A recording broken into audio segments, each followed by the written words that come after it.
Welcome to BS academy. আমরা নিয়ে এসেছি বায়োডাইভার্সিটি অ্যান্ড কনজারভেশনের সেকেন্ড ক্লাস, অর্থাৎ জীব বৈচিত্র্য সংরক্ষণের দ্বিতীয় ক্লাস হচ্ছে আমাদের টাইপ হোয়াট ইজ কনজারভেশন, মানে কনজারভেশনটা কি, বায়োডাইভার্সিটি কনজারভেশনটা কি, আমরা চলে আসছি। নেক্সটে দেখো যেটা আসছি, বায়োডাইভার্সিটি কনজারভেশন কি বা জীব বৈচিত্র্য সংরক্ষণ বলতে তুমি কি বোঝো? জীব বৈচিত্র্য সংরক্ষণ মানে আমরা নর্মালি একটা জিনিস দেখছি, দেখো জীব বৈচিত্র্য সংরক্ষণ মানে হচ্ছে কোনো একটা স্থানে বা পৃথিবীতে জীবের বৈচিত্র্যকে বজায় রাখার জন্য বা ধ্বংসের হাত থেকে রক্ষার জন্য যে ধরনের পদক্ষেপগুলো করা হয় সেটাই হচ্ছে কি বায়োডাইভার্সিটি কনজারভেশন। অর্থাৎ জীব বৈচিত্র্য বজায় রাখার জন্য, জীব বৈচিত্র্যকে ধরে রাখার জন্য, জীব বৈচিত্র্যকে ধ্বংসের হাত থেকে রক্ষার জন্য যে সমস্ত পদক্ষেপগুলো নেওয়া হয় তাকেই বলছি বায়োডাইভার্সিটি কনজারভেশন। এবার প্রশ্ন দেখো, ধরো একে আমরা দুভাগে ভাগ করি, একটা ইন সিটু কনজারভেশন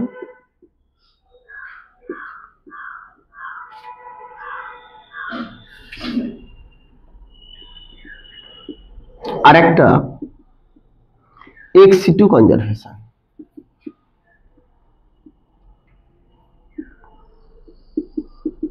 প্রশ্ন বোঝার চেষ্টা করো।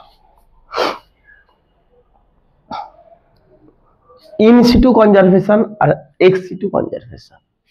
তো প্রশ্ন হচ্ছে, এটা জানার আগে আমরা দুটো টার্ম পড়ব। কি টার্ম? একটা চরম বিপন্ন প্রজাতি আর বিপন্ন প্রজাতি বা এন্ডেঞ্জার স্পিসিস। আমাদের শোনো, চরম বিপন্ন আর বিপন্ন মানে কি?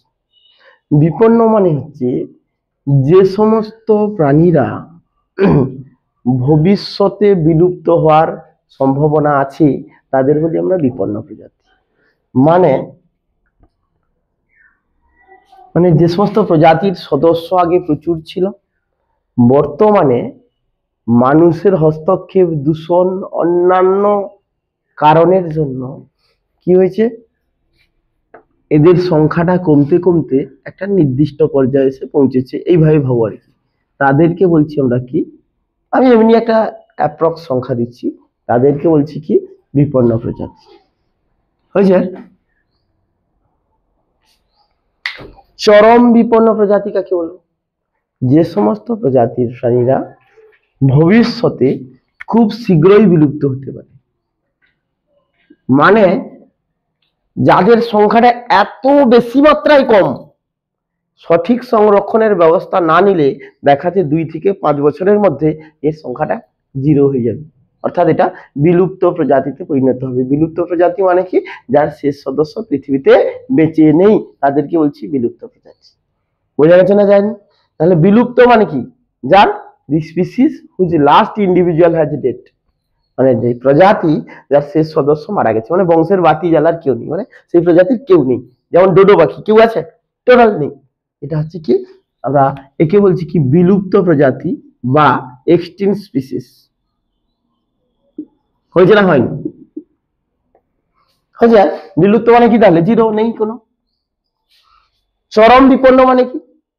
যারা ভবিষ্যতে খুব শীঘ্রই বিলুপ্ত হতে পারে, যাদের সংখ্যাটা এত কম, আগে প্রচুর ছিল, সংখ্যা কমতে কমতে কমতে কমতে এত কম মাত্রায় এসে পৌঁছেছে, যদি একে সংরক্ষণের সঠিক ব্যবস্থা না করা যায় তাহলে এটা কি হবে, খুব কয়েক বছর, খুব শীঘ্রই, ভবিষ্যতে খুব শীঘ্রই বিলুপ্ত হতে পারে। হয়েছে? আর বিপন্ন মানে কি? যাদের ভবিষ্যতে বিলুপ্ত হতে পারে। মানে দুটোর মধ্যে পার্থক্য দেখো, একটা আইসিইউ পেশেন্ট ভাবো আর কি, আর একটা জেনারেল বেডের পেশেন্ট। হয়েছে? আইসিইউর পেশেন্ট মানে সে কি আছে, চরম অসুস্থ, চিত্রগুপ্ত থেকে কিছুটা দূরে আছে, এমনি বলছি আর কি। আর জেনারেল বেডের পেশেন্ট মানে অসুস্থ, জেনারেল বেডে আছে, মোটামুটি সুস্থ হয়ে যাওয়ার সম্ভাবনা অনেকটাই। তাহলে এই দুটোর মধ্যে যদি সংরক্ষণের অভাব হয়, কে খুব তাড়াতাড়ি বিলুপ্ত হবে? এটা না এটা চরম বিপন্ন। বোঝা গেছে জিনিসটা, যে চরম বিপন্ন মানে হচ্ছে জিনিসটা তার সংখ্যাটা একদম কম, আর মানে ভবিষ্যতে খুব শীঘ্রই বিলুপ্ত হতে পারে। আর এটাই বলছি কি ভবিষ্যতে বিলুপ্ত হতে পারে। বোঝা গেছে? আর টার্মগুলো আমি বলবো না, এটা বোঝানোর জন্য আমার দুটো টার্ম লাগবে। তো প্রশ্ন হচ্ছে কি, তাহলে ইন সিটু সংরক্ষণ আর এক্স সিটু সংরক্ষণ কাকে বলবো? দেখো, ইন মানে মধ্যে, কনজারভেশন মানে সংরক্ষণ। আমরা কোন একটা প্রাকৃতিক পরিবেশের মধ্যে রেখে যখন কোন একটা প্রাণী অর্থাৎ বিপন্ন প্রজাতির প্রাণীকে সংরক্ষণ করব, তখন তাকে আমরা বলছি কি ইন সিটু সংরক্ষণ। এবার প্রশ্নটা বোঝার চেষ্টা করো, ইন সিটু কেন বলছি, এটা কিভাবে হয়? দেখো, ধরো জলদাপাড়া একটা জাতীয় উদ্যান, গরুমারা একটা জাতীয় উদ্যান হয়েছে। এই জাতীয় উদ্যানে দেখছি এক সিংহ গন্ডারের সংখ্যা পরপর কমে যাচ্ছে, সে বিপন্ন হয়ে যাচ্ছে আস্তে আস্তে। তখন কি করেছি, ওই টোটাল গন্ডার যে পরিবেশে আছে সেই পরিবেশে ওকে রেখে সংরক্ষণের ব্যবস্থা করেছি। অর্থাৎ মানুষের হস্তক্ষেপটা, দূষণটা, আর কি মানুষের হস্তক্ষেপ, দূষণ, চোরা শিকার, সেই তো চোরা শিকার হস্তক্ষেপের মধ্যে চলে আসছে। এইগুলো যদি কমিয়ে দিই তাহলে তো ওই পরিবেশেও শান্তভাবে থাকতে হবে। ওইগুলোর কারণেই তো বিলুপ্ত, আজ বিলুপ্ত নয় মানে আস্তে আস্তে লুপ্ত প্রায়, বোঝা যাচ্ছে না যায়নি? তাহলে এইগুলোর কারণে কি হচ্ছে, আস্তে আস্তে লুপ্ত প্রায়। তাহলে এইগুলোকে কমিয়ে দিলে তো ব্যাস ওকে ওই পরিবেশে সংরক্ষণ করা যাবে। কথাটা বোঝা যাচ্ছে না যায়নি? কোন বিপন্ন প্রজাতির প্রাণীকে নিজস্ব বাসস্থানে রেখে সংরক্ষণের পদ্ধতিকে বলছি কি বলো, ইন সিটু সংরক্ষণ। হয়েছে? এইবারে ধরো তোমার কোন প্রজাতির প্রাণী আছে সেটা চরম বিপন্ন, যাদের সংখ্যাটা ধরো 2 থেকে 5, এমনি ভাবো আর কি, বা 10, মানে এত সংখ্যায় কম, তাকে কিন্তু এই ইন সিটুতে রেখে অর্থাৎ নিজস্ব বসতি স্থানে রেখে সংরক্ষণ করলে রিস্কি আছে। কেন? এই চরম বিপন্ন প্রজাতির প্রাণীকে যদি আমরা এইখানে রেখে সংরক্ষণ করি নিজস্ব বসতি স্থানে, তাহলে একটা রিস্ক থেকে যায়। কি রিস্ক? যে প্রতিনিয়ত এখানে প্রাকৃতিক দুর্যোগের সম্মুখীন হয়। হ্যাঁ, যতই বলি চোরা শিকার, চোরা শিকার মানে তারা তো কি হবে, রাতের অন্ধকারে মানুষের অনুপস্থিতিতে চুরি করবে, তাহলে এই ধরনের সম্ভাবনা আছে। তাহলে সেই জায়গায় দেখা যাবে যে এই চরম বিপন্ন প্রজাতি বিলুপ্ত হতে কিছু আর অল্প সময় লাগবে। তুমি বলবো আমি সংরক্ষণের জন্য ব্যবস্থা স্যার করে দিয়েছি, ওই পরিবেশই থাক। দেখা গেল কোনো একটা প্রাকৃতিক দুর্যোগ হয়েছে, এক জায়গায় 5টা বা 7টা প্রজাতির 7টা প্রাণী ছিল একই প্রজাতি, ওই জায়গায় তারাই ওই দুর্যোগের কবল পড়লো, তাহলে একসঙ্গে জিরো হয়ে যাবে। তাহলে ওই রিস্কটা না রেখে তাকে কি করবে বলো, সম্পূর্ণ মানুষের পরিচর্যায়, চিড়িয়াখানা বা অন্য কোনো জায়গায় সম্পূর্ণ মানুষের পরিচর্যা রেখে কি করবে, তাকে আস্তে আস্তে কি করবে, তাদের সংখ্যাটাকে বৃদ্ধি করবে, তার কৃত্রিম প্রজননের মাধ্যমে তার সংখ্যাটাকে বৃদ্ধি করবে। বৃদ্ধি করার পর এ আবার এই পর্যায়ে এলে, এই পর্যায়ে মানে বুঝেছ, এর সংখ্যাটা বাড়তে বাড়তে বিপন্নের পর্যায়ে এলে তারপরে কি ছেড়ে দেবে। বোঝা গেছে? ক্লিয়ার হয়েছে না হয়নি? কুমিরের যেরকম ক্যাপটিভ ব্রিডিং, হ্যাঁ, প্রশ্ন সংখ্যা কমলে তাদেরকে কি করছে, তাকে রাখা হচ্ছে, কৃত্রিমভাবে প্রজননের ব্যবস্থা করা হচ্ছে, করার পর প্রচুর কুমিরের ছানা হয়ে গেলে অবস্থায় করে নিয়ে গিয়ে ঢেলে দিল কোনো একটা অভয়ারণ্যে। এটা কুমির পালন করা হয়। হয়েছে? ধরো উড়িষ্যার ভিতরকণিকা বা অন্যান্য, হয়েছে, সুন্দরবন। তো প্রশ্ন এই অবধি ক্লিয়ার হয়েছে? তাহলে আমরা এক্স সিটু সংরক্ষণ মানে কি বলছি? তাহলে এক্স সিটু সংরক্ষণ মানে যে সংরক্ষণ প্রক্রিয়ার বা যে ধরনের সংরক্ষণে চরম বিপন্ন প্রজাতির প্রাণীদের প্রাকৃতিক পরিবেশ থেকে বাইরে বা নিজস্ব পরিবেশের বাইরে রেখে সংরক্ষণ করা হয়, তাকেই বলছি কি এক্স সিটু সংরক্ষণ। বোঝা যাচ্ছে না যায়নি? এক্স সিটু সংরক্ষণ।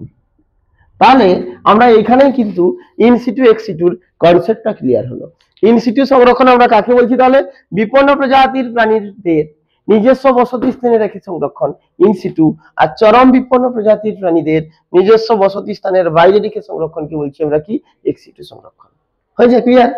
এইবার আমরা চলে আসবো নর্মালি ইন সিটু আর এক্স সিটুর বেসিক পার্থক্য আর সুবিধা অসুবিধা এগুলো নিয়ে চলে আসবো। ওই জন্য ইন্ট্রোডাকশনটা একটু সময় দিলাম তোমাদের। আমরা যেটা আসবো ইন সিটু এক্স সিটুর পার্থক্য কি। প্রথমে চলে আসি point in situ conservation, in situ সংরক্ষণ, আর হচ্ছে কি এক্স সিটু সংরক্ষণ। দেখো ফার্স্ট সংরক্ষিত প্রাণী কাদেরকে সংরক্ষণ করব, বা তুমি বেসিক আইডিয়াও দিতে পারো। বেসিক আইডিয়া কি বলবে, বিপন্ন প্রজাতির প্রাণীদের নিজস্ব বসতি স্থানে রেখে সংরক্ষণকে বলছি কি ইন সিটু সংরক্ষণ। আর এখানে চরম বিপন্ন প্রজাতির প্রাণীদের নিজস্ব বসতি স্থানের বাইরে রেখে সংরক্ষণকে বলছি কি এক্স সিটু সংরক্ষণ। সেকেন্ড, দেখো একটু ভেবে নাও, যখন বিপন্ন প্রজাতির প্রাণীদের নিজস্ব বসতি স্থানে রাখবো, তাদের প্রতিনিয়ত বিভিন্ন প্রাকৃতিক দুর্যোগের সম্মুখীন হবে। আরে বন্যা, খরা, ভূমিকম্প, দাবানল, সে হলে কি হবে, প্রাকৃতিক দুর্যোগটা তো ডাইরেক্ট তাদের উপর পড়ছে। কথাটা বুঝতে পারছো না পারেন?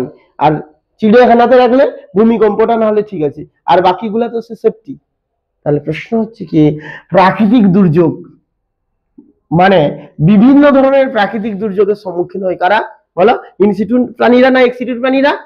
ইনস্টিটিউট প্রাণীরা সংরক্ষণ হয়, মানে ওই ধরনের প্রাকৃতিক দুর্যোগের সম্মুখীন হয়। ফলে মৃত্যু হার কাদের বেশি হবে, ইনসিটু সংরক্ষণে বেশি হবে, এক্স সিটুতে কি হবে, কম হবে। কেন বলো তো, সম্পূর্ণ মানুষের পরিচর্যায় তারা বড় হয়ে ওঠে। তাই কোনো অসুস্থ বা সামান্য কিছু প্রবলেম হলে তার প্রতিনিয়ত তাকে টেক কেয়ার করার মতো ব্যক্তিরা রয়েছে এবং অ্যাপ্রোপ্রিয়েট ডক্টর রয়েছে। নেক্সট হচ্ছে 3 নম্বরে কি বলবো, 3 নম্বরে হচ্ছে খরচ। খরচ কি, ইন সিটু সংরক্ষণের খরচটা প্রাথমিকভাবে দেখা যায় একটু হালকা মোটামুটি খরচ হয়, তারপরে কিন্তু নিজস্ব বসতি স্থানে কি হয়, প্রাণীকে সংরক্ষণ মানে তারা খাদ্য শৃঙ্খল মেনটেন করে কিন্তু খাবার খাচ্ছে। মানে কি বলতো, যে তার নিচের টপিক লেভেলকে খাদ্য হিসাবে গ্রহণ করছে, সে তার নিচের টপিক লেভেলকে এইভাবে পুষ্টি স্তর মেনটেন করে করে তারা কি হচ্ছে, খাচ্ছে, খাদ্য শৃঙ্খলের ট্রফিক লেভেল অনুসারে খাচ্ছে। সেখানে কিন্তু বাইরে থেকে কোনো খাবার সাপ্লাই দেওয়া হয় না। আর এখানে তুমি বিল্ডিং থেকে শুরু করে প্রতিদিনের খাবার সাপ্লাই থেকে শুরু করে রোগ থেকে শুরু করে অ্যাপ্রোপ্রিয়েট ডক্টর থেকে শুরু করে যাবতীয় জিনিস প্রদান করা হয় এই এক্স সিটু সংরক্ষণ অর্থাৎ চিড়িয়াখানা বা এই সমস্ত ব্যবস্থা।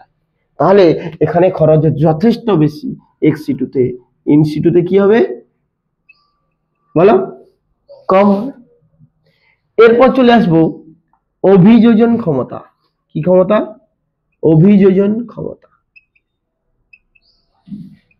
দেখো যে প্রাণীটা প্রকৃতির সঙ্গে অঙ্গাঙ্গিক ভাবে থেকে বসবাস করছে তাদের কিন্তু অভিযোজন ক্ষমতা অনেকটা বেশি হবে। ইন সিটুতে যেহেতু সে প্রকৃতির সঙ্গে সম্পূর্ণ একদম ন্যাচারাল নেচার বা প্রকৃতির সঙ্গে পুরোপুরি ভাবে জড়িয়ে রয়েছে, সেহেতু এর অভিযোজন ক্ষমতা অনেক বেশি হবে, এর কি হবে, কম হবে, কারণ এরা মানুষের পরিচর্যায় বড় হয়ে উঠছে। তুমি দুটো জিনিস পাবে আমাদের যে পরিবেশে, যদি কাউ স্পিসিস দেখো, তুমি গরু আর ষাঁড় দুটোর মধ্যে দেখবে ষাঁড় কিন্তু বৃষ্টিতে পুরো একদম দাপিয়ে বেড়াচ্ছে, বৃষ্টি বজ্রপাত অন্যান্য জিনিসগুলো, বজ্রপাতে কেউ অভিযোজন হয় না, তো ঝড় বৃষ্টি অন্যান্য জায়গাগুলোর ক্ষেত্রে রোগে আক্রান্ত হয় দেখবে গরু বেশি, ষাঁড়ের রোগ হয় না। কেন, ছোটবেলা থেকে একটা নির্দিষ্ট পর্যায়ের পর সে চারদিকে প্রকৃতির সঙ্গে পুরোপুরি বৃষ্টিপাত থেকে শুরু করে যাবতীয় দুর্যোগকে সে মাথায় নিয়ে বাঁচছে, সেই জন্য রোগ দেখবে বৃষ্টি ধীরে ধীরে গরুর রোগ হচ্ছে, ষাঁড়ের সাধারণত হচ্ছে। তো অভিযোজন ক্ষমতা কি হবে তাহলে, ইন সিটুর কি হবে, বেশি হবে, এক্স সিটুর কম হবে। এরপর আমরা চলে আসি বৈজ্ঞানিক গবেষণা,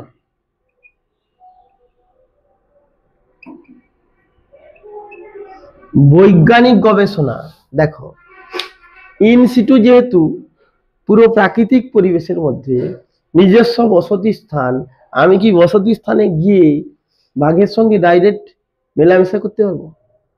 পারবো না। তাহলে প্রশ্ন হচ্ছে কি, বৈজ্ঞানিক গবেষণাটা করার সুযোগ অনেক কম ইনস্টিটিউটে, একটা জায়গায় শুধু করা হয়। তোমরা যখন পড়বে বায়োস্ফিয়ার রিজার্ভের 3টা অঞ্চল আছে, core zone, buffer zone, transition zone. এই বায়োস্ফিয়ার রিজার্ভের কোর জোনে বৈজ্ঞানিক গবেষণা করা যায়, অর্থাৎ বৈজ্ঞানিক গবেষণার সুযোগ যথেষ্ট কম। কোথায়? ইনসিটু সংরক্ষণে। আর এখানে কি হয়? হয়ে থাকে। কেন হয়ে থাকে? তোমরা নর্মালি জানো, খাঁচার ভিতরে বাঘ বা সিংহ আছে, তাকে কি করে ঘুম পাড়ানো, ইনজেকশন সঙ্গে সঙ্গে। তুমি কি গিয়ে ইনজেকশন দেবে নাকি? ওদের গান আছে, গিয়ে সঙ্গে সঙ্গে গিয়ে পুশ করে দেবে, দূর থেকে পুশ করে দেওয়া মানে সে কি হবে, 1 ঘন্টা বা যেমন তুমি ডোজ দেবে 1 ঘন্টা বা 2 ঘন্টার জন্য সে অচেতন হয়ে যাবে। অচৈতন্য হয়ে যাওয়া মানে তখন তুমি তার জিন নিয়ে বিশ্লেষণ করো বা যাই করো, বোঝা যাবে। আর তুমি বিহেভিয়ার স্টাডি করলে, খাঁচার মধ্যে আছে তুমি, সেখানে তো একটু লক্ষ্য করলে তার বিহেভিয়ার স্টাডি হয়ে যাবে, তার আচার আচরণ কেমন। তো বৈজ্ঞানিক গবেষণা নর্মালি করা হয় কোথায়? ইনসিটু সংরক্ষণে হয় না, বা কম হয়, এক্সিটুতে বেশি হয়। জিন পুল সংরক্ষণ, কি সংরক্ষণ? জিন পুল সংরক্ষণ। জিন পুল সংরক্ষণ মানে কি জানো তো? জিন পুলটা কি? একটা পপুলেশনের বা একটা প্রজাতির জীবের সমগ্র জিনের সমষ্টিকে বলছি জিন পুল। তাহলে প্রশ্ন, এই জিন পুল সংরক্ষণ করা হয় কেন জানো তো? এই জিনগুলোকে কাজে লাগিয়ে জেনেটিক ইঞ্জিনিয়ারিং এর মাধ্যমে আমরা কি করতে পারি, সেখান থেকে হুবহু একই বৈশিষ্ট্য সম্পন্ন জীব তৈরি করতে পারি। তো জিন পুল সংরক্ষণ করা হয় কোথায়? জিন পুল সংরক্ষণ এখানে হয় না, সেই ব্যতিক্রম কি কোর অঞ্চল, আর এখানে কি জিন পুল সংরক্ষণ হয়ে থাকে। হয়েছে? এরপর আমরা চলে আসছি কি, যে স্বাভাবিকতা। স্বাভাবিকতা মানে ন্যাচারালনেস। ন্যাচারালনেসে যেটা বলছি কি, যে আমরা নর্মালি বলি না, বন্যেরা বনে সুন্দর, শিশুরা মাতৃ করে। তাহলে প্রশ্ন, বনের প্রাণী যেমন বনে সুন্দর, অর্থাৎ তার ন্যাচারালনেস বোঝায় থাকে, একটা ছোট শিশুকে মায়ের কোলে তার ন্যাচারালনেস বোঝায় থাকে। সেরকম আমি একটা বাঘ তার বনে থাকবে, সেই পরিবেশে সে রাজা, যেমন ভাবে তার থাকা উচিত সেইভাবে থাকলে তার স্বাভাবিকতা বোঝায় থাকে। আমরা কিন্তু যখন ওকে চিড়িয়াখানাতে রাখবো, হয়তো তার সুবিধার জন্য রাখছি, তার সংখ্যা বাড়ানোর জন্য রেখেছি, কিন্তু স্বাভাবিকতার নজরে দেখলে ওটা কিন্তু স্বাভাবিকতার বিরুদ্ধে। কথাটা বুঝতে পেরেছো? তুমি বলবে একটা কোবরা সাপকে নিয়ে বলবে আমি বাড়িতে পালন করবো, এটা ন্যাচারালনেস নয়। হয়েছে? এমনকি কোনো পাখি পালনও ন্যাচারালনেস নয়। পালন মানে যাকে খাঁচায় আটকে রাখা। হয়েছে? স্বাভাবিকতার বিরুদ্ধে। তাহলে স্বাভাবিকতা এখানে কি হচ্ছে, বোঝাই থাকছে, এখানে নষ্ট হচ্ছে। হয়েছে? এরপর আমরা চলে যাব কি, নেক্সটে যেটা পড়বো সেটা হচ্ছে কি, দূষণ। তুমি দেখবে ইনসিটু সংরক্ষণে যেহেতু মানুষের হস্তক্ষেপ কম, নেই বললেই চলে, অনেক কম, সেই জায়গায় দূষণের সম্ভাবনা কম হবে, কারণ দূষণের বড় কালপ্রিট হচ্ছে মানুষ, আর এখানে দূষণের সম্ভাবনা বেশি। কেন? চিড়িয়াখানাতে প্রতিনিয়ত কত দর্শনার্থী আসছে, তারা সবাই তো সাইন্টিফিক নয়, সবার মনোভাব তো সাইন্টিফিক নয়। তাহলে তার পাশাপাশি দেখবে পুরো কি হয়, অঞ্চলটা দূষিত হয়ে যায়, তার পাশে রান্না করে খাচ্ছে এই ধরনের জিনিসগুলো। তুমি নন্দনকাননে যাবে উড়িষ্যায়, দেখতে পাবে যে চিড়িয়াখানার একটু পাশে কি ধরনের নোংরা, পুরো জায়গাটা দূষিত। এরপর চলে আসি শিকার। শিকার বা হান্টিং, শিকারের সম্ভাবনা এখানে বেশি, বুঝতেই পেরেছ। আর চিড়িয়াখানা বা অন্যান্য এক্সিটি সংরক্ষণে শিকারের সম্ভাবনা যথেষ্ট কম, বা নেই বললেই চলে। হয়েছে, মানে চোরা শিকার আর কি। এরপর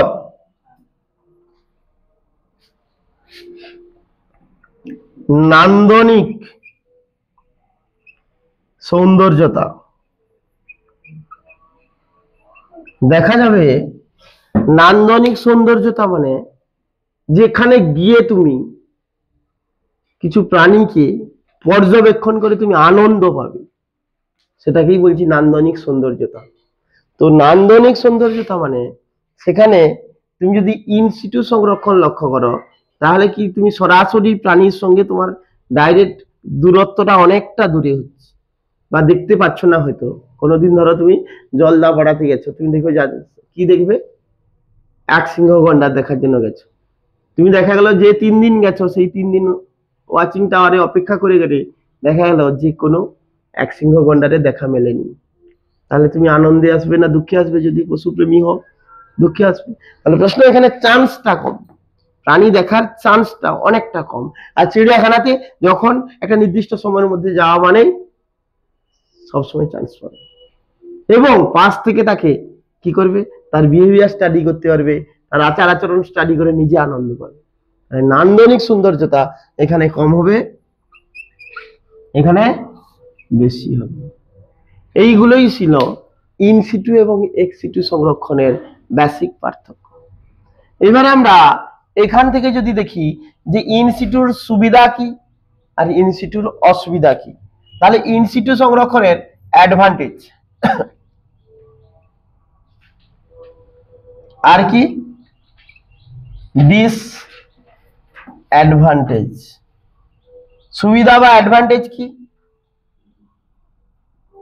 দেখো, এই পয়েন্টগুলো থেকে ভেবে নিলে তোমরা খুব সহজে বলতে পারবে যে ইনসিটুর কি কি সুবিধা রয়েছে। এই যে পয়েন্টগুলো কি দেখো, নিজেরা বলো। প্রথম হচ্ছে ইনসিটুর সুবিধা, খরচ কম হয়েছে। সেকেন্ড পয়েন্ট কি, অভিযোজন ক্ষমতা বেশি হয়েছে। তারপর দেখো স্বাভাবিকতা বজায় থাকে, দূষণ কম হয়, নান্দনিক সৌন্দর্যতা বেশি। এগুলো ছিল সুবিধা। কার সুবিধা? ইনসিটুর সুবিধা হয়েছে। এইবারে যদি দেখো ইনসিটুর অসুবিধা কি, বাকিগুলো কি, মৃত্যুর হার বেশি, তারপর কি বলছি, বৈজ্ঞানিক গবেষণার সম্ভাবনা কম, জিনপুল সংরক্ষণের সম্ভাবনা কম, শিকারের সম্ভাবনা অনেকটা বেশি থাকে। এইগুলোই হচ্ছে কি ইনসিটুর অসুবিধা হয়েছে। এই বাকিগুলো হচ্ছে অসুবিধা। এরপর চলে আসছি আমরা কি এক্সিটুর সুবিধা কি। আমরা যেটাই ইনসিটুর অসুবিধা সেটাই এক্সিটুর সুবিধা। এক্সিটুর সুবিধা কি হবে বলো? মৃত্যুর হার বলো কম, তারপর বৈজ্ঞানিক গবেষণা করা হয়, জিনপুল সংরক্ষণ হয়, শিকারের সম্ভাবনা কম। ঘুরে ঘুরে আসছে তা কি। তোমাকে যদি বলে এক্সিটুর অসুবিধা কি, এই যেগুলো চৌকার মধ্যে পড়েছিলে ইনসিটুর সুবিধাগুলো সেটাই। তো এক্সিটুর অসুবিধা, আচ্ছা সরি, হ্যাঁ এটা হবে না। এক্সিটুর অসুবিধা যেটা, সেটা কি আমরা পড়েছিলাম, সেটা হচ্ছে অসুবিধা যেটা দেখো,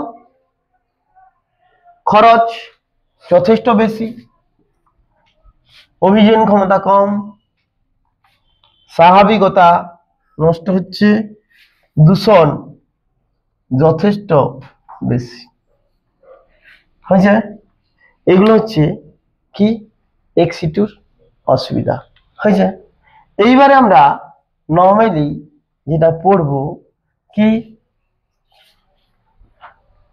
তাহলে এইখান থেকে এই দুটো টপিক থেকে যে কি বললাম, দুটো পার্ট থেকে ইনসিটু এক্সিটু সংরক্ষণ সম্বন্ধে পড়ে কনজারভেশনের কি সংজ্ঞা দিতে পারবে? তাহলে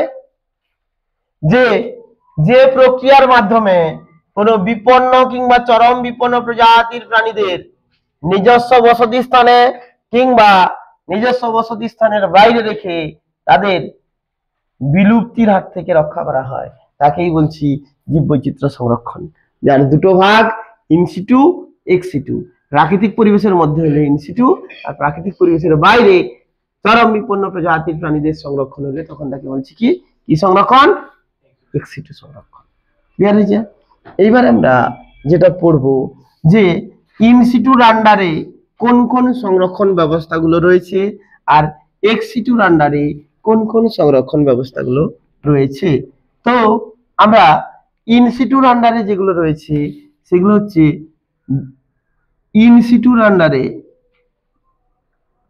সেগুলো হচ্ছে স্যাংচুয়ারি বা অভয়ারণ্য, ন্যাশনাল পার্ক বা জাতীয় উদ্যান, বায়োস্ফিয়ার রিজার্ভ বা ওর বাংলা নেই, বায়োস্ফিয়ার রিজার্ভ হয়েছে। আর একটা আছে সংরক্ষিত বনাঞ্চল।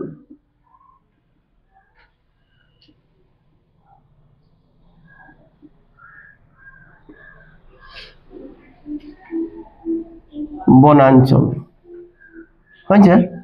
তাহলে আমরা প্রথমে ইনস্টিটিউট যে ভাগগুলো রয়েছে সেই ভাগগুলো সম্বন্ধে পড়ে নেব, যে অভয়ারণ্য জিনিসটা কি, জাতীয় উদ্যান জিনিসটা কি, বায়োস্ফিয়ার রিজার্ভ জিনিসটা কি, সংরক্ষিত বনাঞ্চল জিনিসটা কি।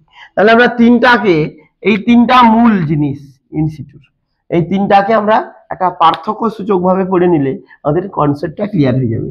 তাহলে আমরা এক্ষুনি একটা পার্থক্য করে নেব অভয়ারণ্য, জাতীয় উদ্যান এবং বায়োস্ফিয়ার রিজার্ভের কি কি পার্থক্য রয়েছে। দেখো, ফার্স্ট আমরা আসছি কি পয়েন্ট,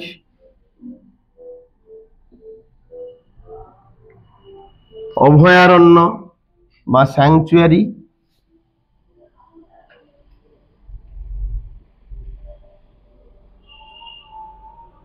ন্যাশনাল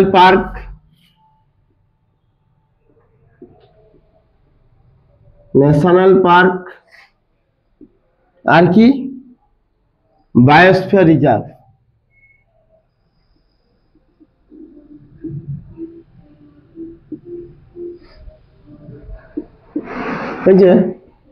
এই তিনটার মধ্যে বেসিক পার্থক্য কি জানবো।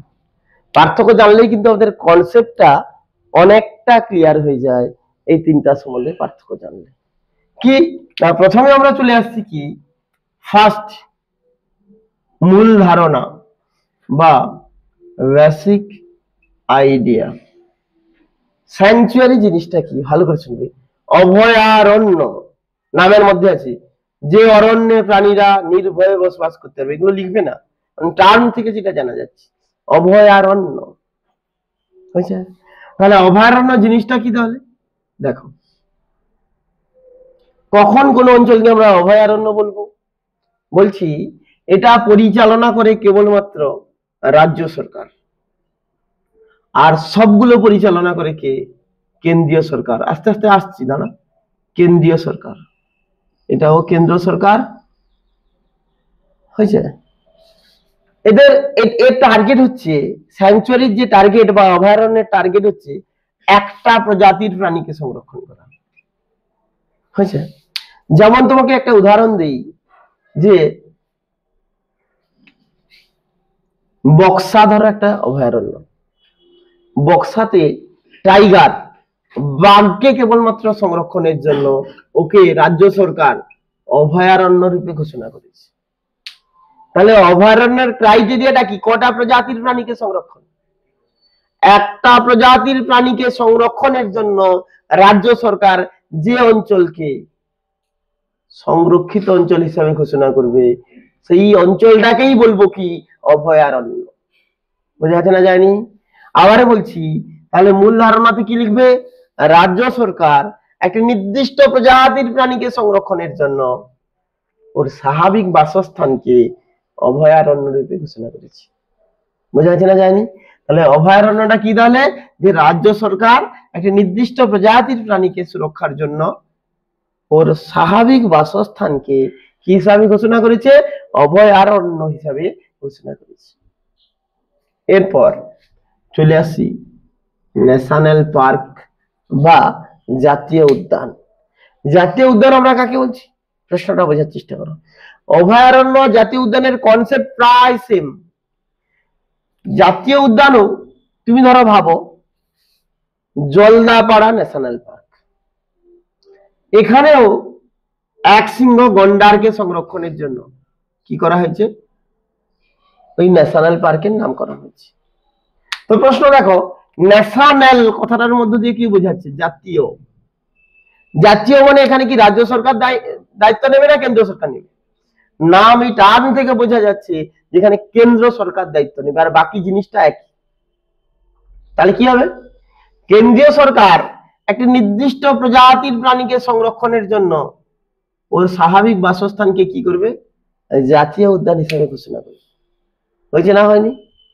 তো প্রশ্ন তাহলে অভয়ারণ্য জাতীয় উদ্যানের বেসিক পার্থক্য কোথায়? এটা রাজ্য সরকার দেখাশোনা করে, এটা কেন্দ্র সরকার দেখাশোনা করে।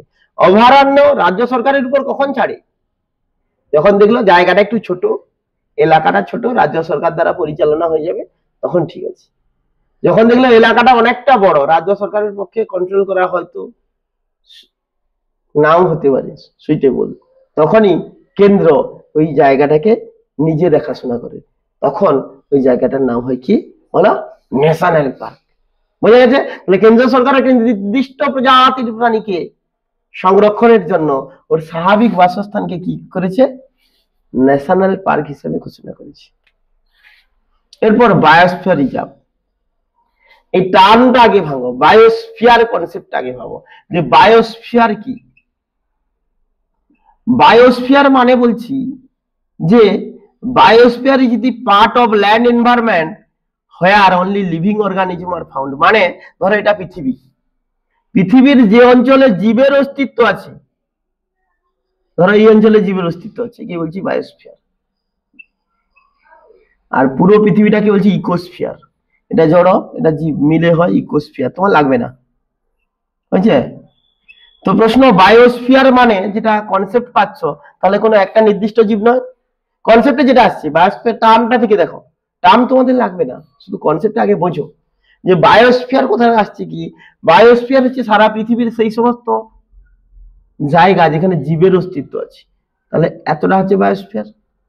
তাহলে জীব মানে কি একটা প্রজাতির জীবকে বলছে, সমগ্র জীব গোষ্ঠীকে বলছে। তাহলে এইখান থেকে তোমাকে কনসেপ্টে আসতে হবে যে এখানে কি করা হবে, সমগ্র জীব গোষ্ঠীকে সংরক্ষণের জন্য এটি করা হবে।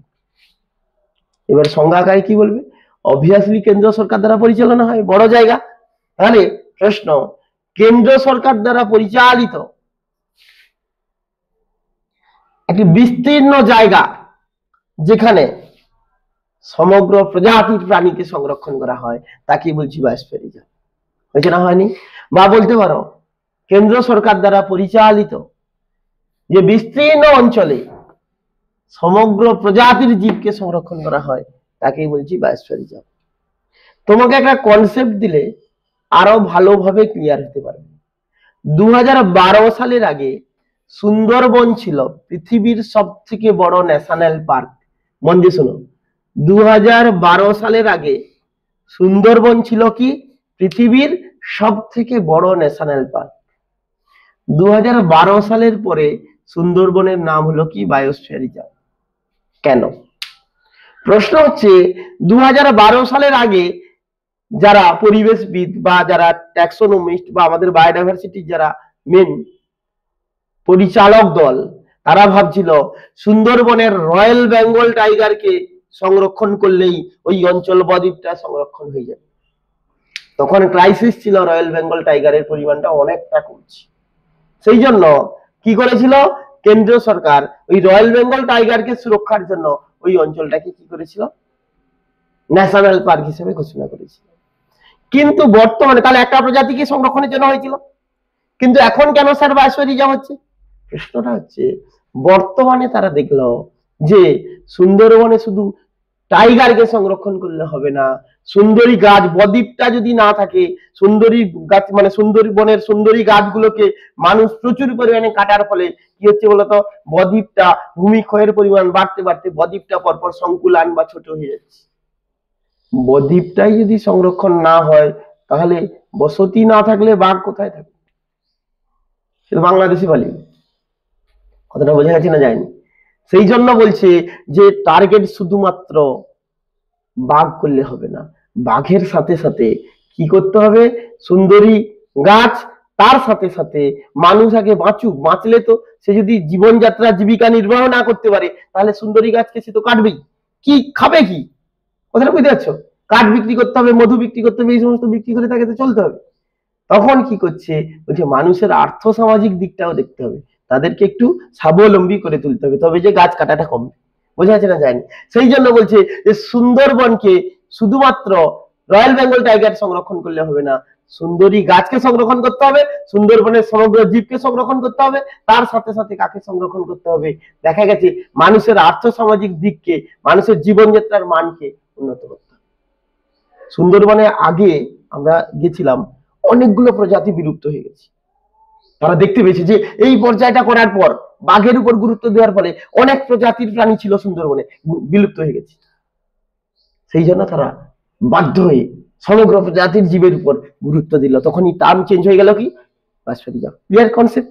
আচ্ছা, এগুলো কিন্তু তোমাদের লিখতে হবে না, মানে একটু কনসেপ্টটা রাখো, তাহলে পড়াতে কি আসবে? তাহলে বায়োস্ফিয়ার রিজার্ভ জিনিসটা কি? তাহলে বলো, কেন্দ্র সরকার দ্বারা পরিচালিত একটা বিস্তৃত অঞ্চল যেখানে সমগ্র প্রজাতির প্রাণীকে সংরক্ষণের উপর গুরুত্ব দেওয়া হয়। ক্লিয়ার? ব্যাস, এইবার আমরা চলে আসি পরিচালনা। পরিচালনা কে পরিচালনা করে? অভয়ারণ্যকে পরিচালনা করে কে? রাজ্য সরকার।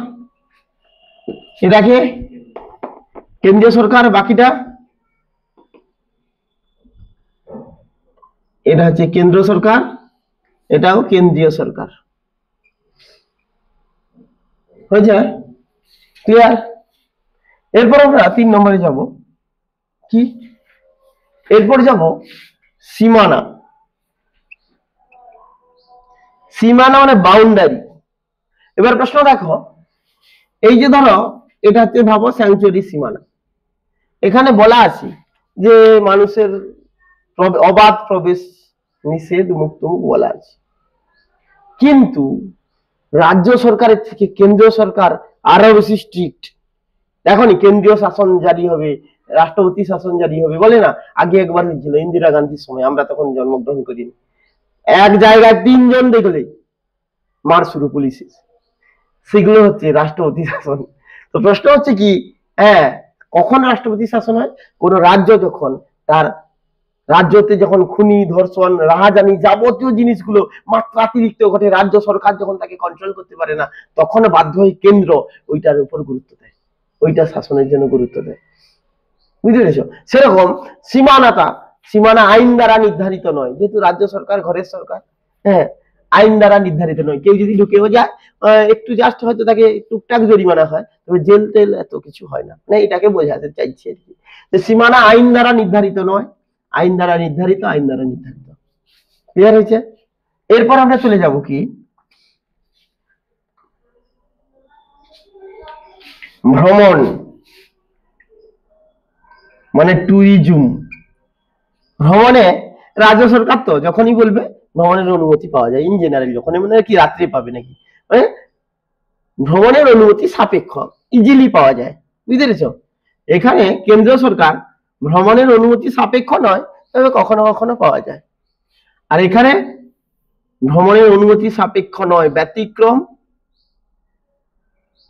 কোর অঞ্চল, আর সরি বাফার অঞ্চল। বাফার অঞ্চল, ব্যতিক্রম কি? বাফার অঞ্চল। বাফার অঞ্চল মানে একটু পরে আমরা পড়বো। বায়োস্ফিয়ার রিজার্ভের ভেতরের জোনটাকে কোর জোন বলছি। এরা সায়েন্টিস্ট ছাড়া কেউ ঢুকতে পারে না, এটা প্রাণীদের প্রজনন ক্ষেত্র হিসেবে বিবেচিত। আর বাইরে কোর অঞ্চলের বাইরে হচ্ছে বাফার জোন। এই অঞ্চলে কি হয়, শিক্ষা সংস্কৃতির উদ্দেশ্যে মানে কিছু জানার জন্য কি করা হয়, শিক্ষামূলক ভ্রমণের অনুমতি দেওয়া হয়। এইটা হচ্ছে বাফার জোনে। আর বাইরে তো মানুষের বসতি স্থান, মানে বাইরের পাশাপাশি, তাকে ট্রানজিশন জোন বলি। বুঝছো? নির্বাচিত বৃক্ষকে কাটা হয় আর অপরিণত বৃক্ষকে ওখানে রোপণ করা হয়, তার পাশাপাশি মানুষের বসতি স্থান। এগুলো পরে আসছি আমরা। তো বাফার জোনে কি করা হয়, হ্যাঁ, বায়োস্ফিয়ার বাফার অঞ্চলে কি করা হয় বলো, ভ্রমণের অনুমতি দেওয়া হয়। কিন্তু বর্তমানে আমাদের ওখানে বলা আছে বইতে যে শিক্ষা সংস্কৃতির জন্য ভ্রমণমূলক, বর্তমানে এখন ফ্যামিলি ট্যুরকেও সব জায়গায় পারমিশন দিয়ে দিচ্ছি। তো এই অবধি হয়েছে। তো ভ্রমণ গেল তাহলে নাকি। এরপর আমরা আসবো কি, সংরক্ষিত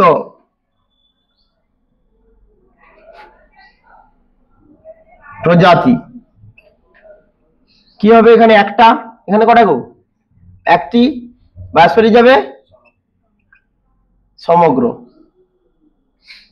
হয়েছে, ক্লিয়ার হয়েছে। এরপর কি বলবো,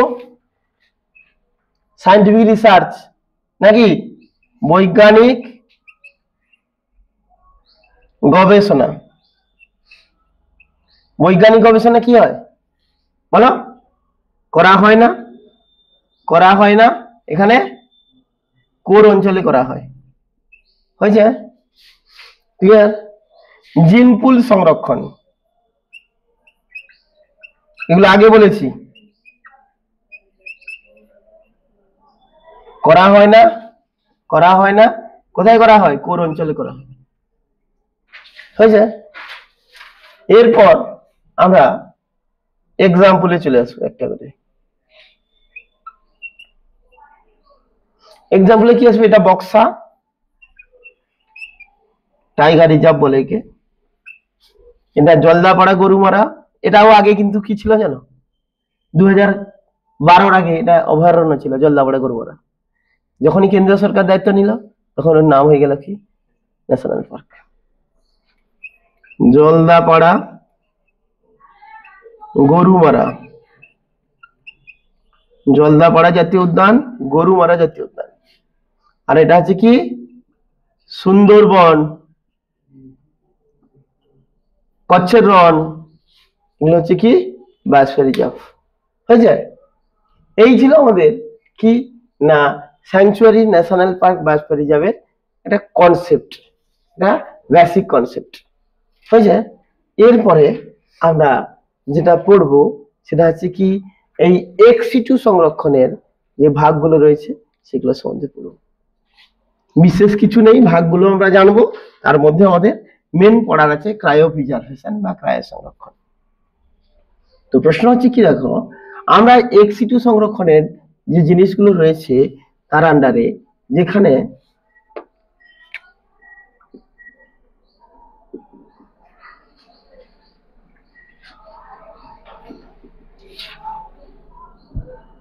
একটা হচ্ছে জু মানে চিড়িয়াখানা, বোটানিক্যাল গার্ডেন, বোটানিক্যাল গার্ডেন, বুঝতে পারছো, এটা উদ্ভিদের জন্য। এরপর সিড ব্যাংক, বীজকে রাখা হয়।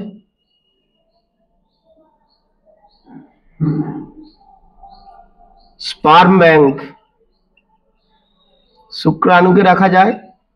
কেন বলতো, যে মহিলা কি হয়, যার স্বামী শুক্রাণু উৎপাদনে অক্ষম বা নিষ্ক্রিয় শুক্রাণু উৎপাদন করে, সে কিন্তু স্পার্ম ব্যাংক থেকে স্পার্ম নিয়ে কি করা হয়, তার ডিম্বাণুকে ফার্টিলাইজড করে কি করা হয়, নিষিক্ত ডিম্বাণুকে স্ত্রীদের জরায়ুতে ট্রান্সফার করা যায়, স্পার্ম ব্যাংক। এরপরে চলে আসি ওভাম ব্যাংক, উল্টা কেস, বুঝতেই পারছো।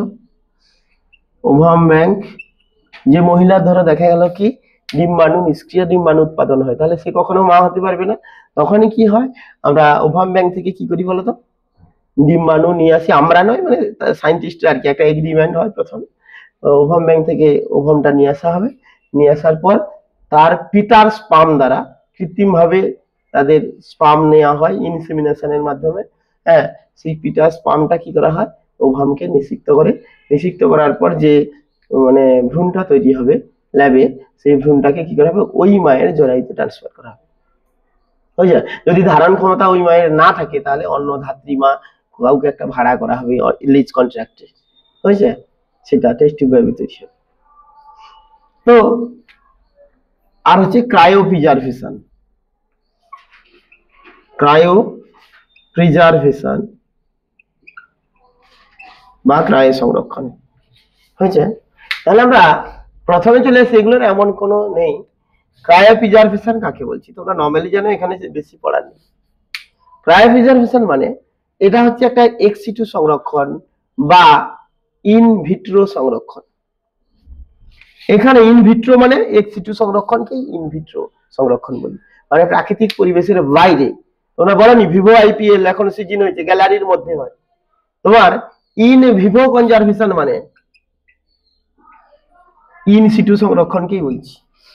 ভিভো আইপিএল গ্যালারির মধ্যে হয়, আর প্রাকৃতিক পরিবেশের মধ্যে জীবকে সংরক্ষণ করলে কি হবে বলো, ইন ভিভো। আর বাইরে হলে ইন ভিট্রো। এটা যদি তুমি ফার্টিলাইজেশনের সাপেক্ষে পড়ো 12 এ পড়বে, দেহের মধ্যে যখন শুক্রাণু ডিম্বাণু মিলনের মাধ্যমে ফার্টিলাইজেশন হবে তখন তাকে বলছি ইন ভিভো ফার্টিলাইজেশন। বাইরে হলে ইন ভিট্রো, যেটা টেস্টিভ বেবি যেটা বললাম ওইটা করার জন্য যেটা করা হয়, বা দেহের বাইরে শুক্রাণু ডিম্বাণু মিলন ঘটানোর মাধ্যমে তারপরে ধাত্রী মা হোক বা সেই মায়ের জরাইতে ট্রান্সফার করা হবে, সেগুলো হচ্ছে কি ফার্টিলাইজেশনটা বাইরে হয়েছে সেই জন্য ইন ভিভো, সরি একটু ভুল বললাম, ভিট্রো। আইপিএল মনে থাকলেই হবে, হ্যাঁ ভিভো আইপিএল গ্যালারির মধ্যে হয়। এই কনসেপ্ট গুলা মনে রাখবে, কারণ প্রচুর গোলায় এখানে ইন ভিট্রো ইন ভিভো প্রচুর গুলিয়ে যায়, হয়ে যায়। ভিভো আইপিএল গ্যালারির মধ্যে হয়, আর এখানে কি বলবে যে ফার্টিলাইজেশন বা যে সংরক্ষণ যাই বলো প্রাকৃতিক পরিবেশ বা দেহের মধ্যে হলে ইন ভিভো। আচ্ছা, এটা একটা ইন ভিভো সংরক্ষণ, সরি ভুল বললাম, ইন ভিট্রো সংরক্ষণ মানে এক্স সিটু সংরক্ষণ। এখানে কি করা হয়, ফুলের রেণু, উদ্ভিদের বিভিন্ন ক্ষুদ্রাতি ক্ষুদ্র অংশ কি করা হবে -196 ডিগ্রি সেলসিয়াস উষ্ণতায় তরল নাইট্রোজেন দ্বারা সংরক্ষণ করা হয়, তাকেই বলছি আমরা কি ক্রায়ো প্রিজার্ভেশন। ক্রায়ো মানে কম তাপমাত্রা, বুঝতে পারছো, প্রিজার্ভেশন মানে সংরক্ষণ, হয়েছে। এখানে এই ক্রায়ো সংরক্ষণের উদাহরণ কি হবে, মিলেনিয়াম সিড সংরক্ষণ কেন্দ্র, হয়েছে। এগুলো হচ্ছে ক্রায়ো সংরক্ষণের উদাহরণ, আরো পড়বে বিভিন্ন সংরক্ষণ আছে। আর এখানে তেমন কিছু নেই। বোটানিক্যাল গার্ডেন মানে হচ্ছে এটা একটা গার্ডেন যেখানে কি করা হয়, উদ্ভিদগুলোকে সায়েন্টিফিক ওয়েতে বৈজ্ঞানিক উপায়ে রাখা হয়। জীবন্ত উদ্ভিদ যারা, তাদেরকে বৈজ্ঞানিক উপায়ে সেই উদ্ভিদকে রাখা হয় এবং তার সংখ্যা বৃদ্ধি করা যায়। তাহলে বোটানিক্যাল গার্ডেনের সঙ্গে পার্কের সম্পর্ক কি স্যার? পার্ক হচ্ছে সৌন্দর্য বৃদ্ধির জন্য উদ্ভিদগুলোকে লাগানো হয়, কোনো সায়েন্টিফিক ওয়েতে না। এই গাছের পরে একে রাখলে একটু ছোট দেখতে ভালো লাগবে। আর এখানে বোটানিক্যাল গার্ডেনে কি করছে, উদ্ভিদগুলোকে রাখা হবে কিসের জন্য, বৈজ্ঞানিক ওয়েতে, বিজ্ঞানসম্মত উপায়ে উদ্ভিদকে রাখা হবে এবং তার সংখ্যা বৃদ্ধি করা হবে। এটা হচ্ছে বোটানিক্যাল গার্ডেন, হয়ে যায়। এই পর্যন্ত আমাদের ক্লাস ছিল, থ্যাংক ইউ। হয়ে যায়। এবার আমরা চলে আসছি কি red data book. Red data book মানে কি, দেখো যে রেড মানে বুঝতেই পারছো, রেড লিস্ট। রেড লিস্ট কারা, যাদেরকে আমরা বলি বিপন্ন প্রজাতি। ডাটা, ডাটা মানে কি তথ্য, বুক মানে কি বই, নামের মধ্যেই বোঝা যাচ্ছে যে বইতে বিপন্ন প্রজাতির সম্বন্ধে তথ্য লিপিবদ্ধ থাকবে সেই বইকেই বলছি কি রেড ডাটা বুক।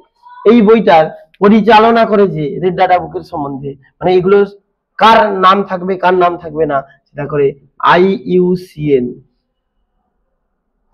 IUCN কর্তৃক পরিচালিত, international union for the conservation of nature and natural resource. Nature and natural resource মানে সারা পৃথিবীতে একটা ইউনিয়ন রয়েছে যারা কি করে নেচার এবং ন্যাচারাল রিসোর্সকে কনজারভেশন করে, অর্থাৎ বিপন্ন প্রজাতির প্রাণী এবং উদ্ভিদকে সংরক্ষণের জন্য তারা কি করে যাবতীয় কাজকর্মগুলো করে থাকে। তারাই হচ্ছে মানে কি করা উচিত কি করা উচিত নয় তাদেরকে বলছে IUCN। সেই IUCN কি করে, IUCN কর্তৃক পরিচালিত বিপন্ন প্রজাতিদের তথ্য যে বইতে লিপিবদ্ধ থাকে তাকেই বলছি কি রেড ডাটা বুক। এই রেড ডাটা বুকে আমাদের 9টি প্রজাতির তালিকা লিপিবদ্ধ আছে। এগুলো তোমাদের লাগবে না, বুঝতে পেরেছো কি কি এগুলো তোমাদের লাগবে না। একটা হচ্ছে বিলুপ্ত প্রজাতি, তারপরে বলছি কি চরম বিপন্ন, বন্য পরিবেশে বিপন্ন, তারপরে হচ্ছে তোমার কি ভালনারেবল, বা বিরল।